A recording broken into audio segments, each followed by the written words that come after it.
Hi കൂട്ടുകാരെ, എല്ലാവർക്കും നല്ലൊരു ദിവസത്തിലേക്ക് സ്വാഗതം. അപ്പോൾ നമുക്കിന്ന് തലക്കറി കണ്ടാലോ? നല്ല ചൂരയുടെ തലയാണ് കേട്ടോ. നല്ല ഫ്രഷ് മീനാണേ. നല്ല നമ്മളിവിടുന്ന് കട്ട് ചെയ്ത് മേടിക്കുകയാണ്. നമ്മളിവിടെ ഈ വഴിയെ തന്നെ കൊണ്ടുവരും ചേട്ടൻ. അപ്പം അത് കട്ട് ചെയ്ത് തരാം എന്ന് പറഞ്ഞു. അപ്പം ഓൾറെഡി നമ്മൾ തല ഫുള്ളായിട്ടിട്ടല്ല വെക്കുന്നത്. അപ്പോൾ നമ്മൾ ചെറിയ പീസാക്കിയാണ് വെക്കുന്നത്. അപ്പം ഇത് കണ്ടോ, നമ്മുടെ തല കട്ട് ചെയ്തുകൊണ്ടിരിക്കുകയാണ്. തല കട്ട് ചെയ്യുന്ന വീഡിയോയും കൂടെ ഞാൻ നിങ്ങളെ കാണിക്കാമെന്ന് വിചാരിച്ചു. നമ്മുടെയൊക്കെ കത്തിക്ക് പിടിച്ച് കഴിഞ്ഞാൽ എങ്ങനെ ആകുമെന്നറിയാമല്ലോ. പക്ഷെ നമുക്ക് ആ ചേട്ടൻ നല്ല വൃത്തിയായിട്ട് ഇപ്പോൾ പീസാക്കി കട്ട് ചെയ്ത് തരും. അതായത് നമുക്കൊന്നും പോകാനുമില്ല. പക്ഷെ നമ്മൾ നോക്കുമ്പോൾ എന്താണ്, അവിടെ കട്ട് ചെയ്യണം, ഇവിടെ കട്ട് ചെയ്യണം, കളയാൻ മാത്രമേ കാണുകയുള്ളൂ. പക്ഷെ ഇപ്പോൾ ആ ചേട്ടൻ കട്ട് ചെയ്യുന്നത് കണ്ടോ, കറക്റ്റായിട്ട്.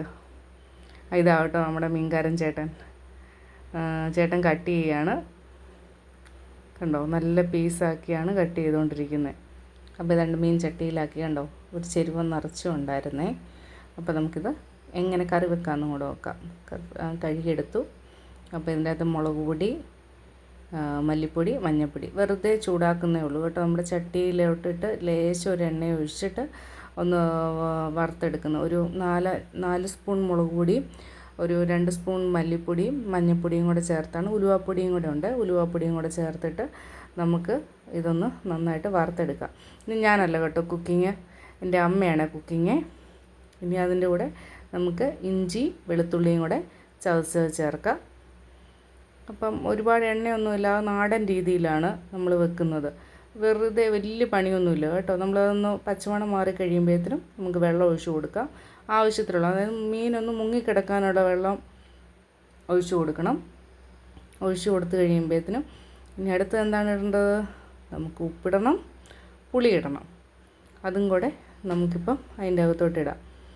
ഇതാണ്ട് തിളച്ച് വരുമ്പോഴത്തേനും അമ്മ പുളി ഇട്ടു, ഉപ്പും ഇട്ടു. ഇനി നന്നായിട്ട് തിളയ്ക്കട്ടെ. തിളച്ചിട്ട് അപ്പോൾ നമുക്ക് എന്ത് ചെയ്യാം, നമ്മുടെ കഴുകി വെച്ചിരിക്കുന്ന മീൻകുട്ടന്മാരെ എടുത്ത് നമ്മുടെ ചട്ടിയിലോട്ടിടാം. ഓരോന്നായിട്ട് പെറുക്കി അമ്മ ഇടുന്നുണ്ട് കേട്ടോ. നന്നായിട്ട് ഇനി അതൊന്ന് വെന്ത് വരണം. കണ്ടോ, എല്ലാ മീനും അതായത് മുങ്ങി കിടക്കാനുള്ള ഒരു ഇതും. കാരണം നമ്മൾ കുറച്ച് പറ്റിക്കുമല്ലോ, എന്തായാലും കറി വെന്ത് കഴിയുമ്പോൾ കുറച്ച് പറ്റും. അപ്പോൾ അതെല്ലാം കൂടെ ഒന്ന് പെറുക്കിയിട്ട് നമുക്കൊന്ന് സെറ്റാക്കാം. മീനെല്ലാം പെറുക്കിയിട്ടു. നമുക്കിനി അതൊന്ന് അടച്ച് വെച്ച് വേവിക്കാം. ഇതാണ് നല്ല തുറക്കുമ്പോഴത്തേനും നല്ല ആവി പറക്കുന്ന ചൂടോടെയുള്ള മീൻകറിയാണേ. അപ്പം അതിലേക്ക് കുറച്ച് കറിവേപ്പില, പിന്നെ നമ്മുടെ പച്ച വെളിച്ചെണ്ണ, ഇത്രയും മാത്രമേ ഉള്ളൂ. സിമ്പിളായ കറിയല്ലേ, എല്ലാവരും ഒന്ന് വെച്ച് നോക്കണം കേട്ടോ. ബൈ.